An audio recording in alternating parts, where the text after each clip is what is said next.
revenir à ce que tu viens de dire, voilà. Je l'ai cousu. Oh, une belle couture. Ce ne sont pas des points de suture. Hein. Non, du tout. L'artiste a besoin de faire attention à l'esthétique, sauf quand il fait une critique. Assez souvent constructif. Voilà, c'est l'autre salle, on l'a consacrée l'autre chambre. On se retrouve avec deux femmes. Voilà, une autre alcôve. Donc on a Madame Rmazzeza qui est une dame d'Oran assez connue et qui n'est plus là, elle frôle les 80 ans. Hein. Qui est autodidacte, mais qui a, comme moi, fait quand même une année aux Beaux-Arts en tant qu'autodidacte. On est passé par la classe de Madame Couscoussa, je lui rends hommage et honneur.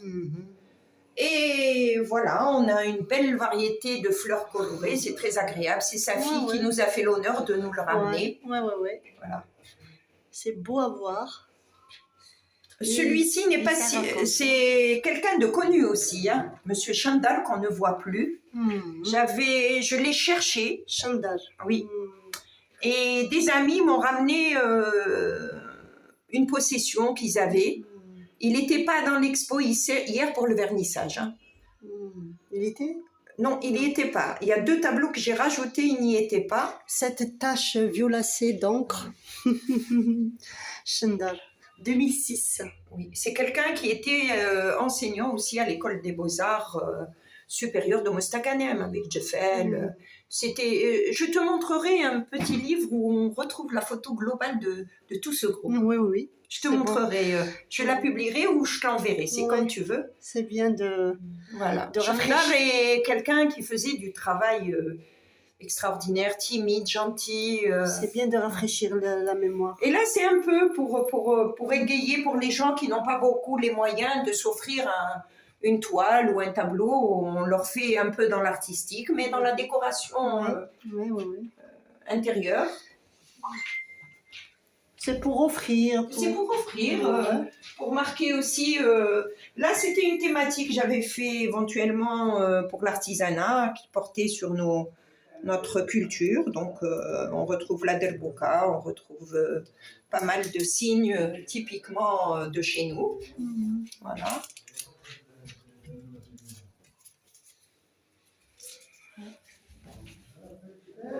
Ça tient pas. Là aussi. Là, c'est mes travaux, ces 2-là. Celui-ci a un grand succès parce que... C'est original, les couleurs. Oui, les couleurs, j'ai utilisé aussi parce que quand on fait de la réaction chimique, on utilise le soleil. Ce qu'on appelle les HNU. Donc le soleil a tendance à nous donner d'agréables changements. C'est-à-dire, on peut avoir des nuances à chaque fois qu'on l'expose il ne faut pas trop exposer. N'est-ce pas? Voilà. Parce que les réactions chimiques sont imprévisibles. Donc on se limite à faire des essais très brefs. Et vraiment, le répandu a été très agréable. Sauf que moi, j'ai aimé rajouter des petites pointes que d'autres n'aiment pas. Je ne suis pas contre, ils ont bien raison. Ça, c'est des petites fleurs naturelles qui n'ont pas encore germé. C'est presque verdoyant au départ, mais bon, c'est des goûts et puis des couleurs. Oui, on ne peut pas plaire à tout, on ne peut pas faire l'unanimité. Tout à fait. Puis ça casse. Il y a beaucoup de mouvements. Beaucoup de mouvements. C'est suggestif. Et là, c'est une série que j'avais faite. J'avais exposé en premier pour une émission de télé à Canal Algérie. Ils n'étaient pas encadrés. Là, je suis passée par l'encadrement parce qu'il fallait quand même ne pas les laisser dans l'ombre, les retrouver. Donc, il y a ça. Il y a celui que j'ai exposé en rendant hommage à Mekki, Allah yarhamah. Pas mal, voilà, et ça c'est un col de chemise qui donne effet bateau. Voilà, moi j'ai pensé au bateau. Ouais, c'est bateau. Et le renversé. Voilà, vraiment le col en entier. j'ai aimé parce que j'aime bien tout ce qui est hispanique, donc cet effet d'ethnique me convenait parfaitement. Là, c'est un travail au couteau, hein, c'est pas un travail... ça rappelle aussi le berbère aussi. Oui, l'ethnique même de chez nous, hein, il y a l'être humain a voyagé, donc quelque part on est relié par quelque chose qui se disperse un peu dans le monde.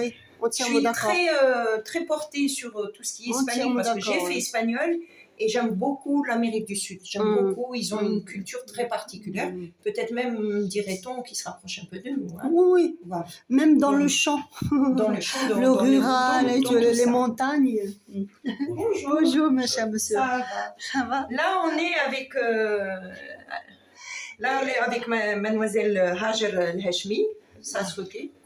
Hajar El-Hachmi, une jeune de première année. Première année, elle est à l'université, à l'école.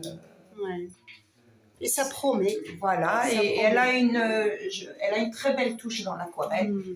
Pour une initiée, elle a une très belle touche. Voilà. Ça promet. Voilà. Et puis elle a eu l'audace de venir exposer. C'est-à-dire, cher ami, vous avez exposé les vétérans à qui on a rendu hommage. Tout à fait. Et les jeunes, bien sûr, qui sont sur le chemin, la bonne voie. Sur la bonne voie. Et je leur souhaite toute la réussite possible et je leur ouvrirai toujours mon espace. Voilà, parce qu'ils méritent d'être encouragés.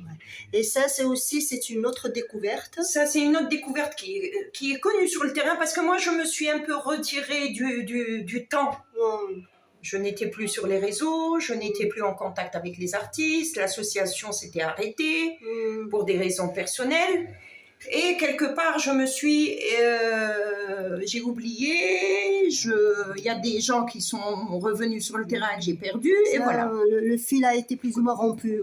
Et là, c'est une découverte, c'est M. Djupfel qui me l'a ramené. Bon, on avait pris contact sur Internet déjà, et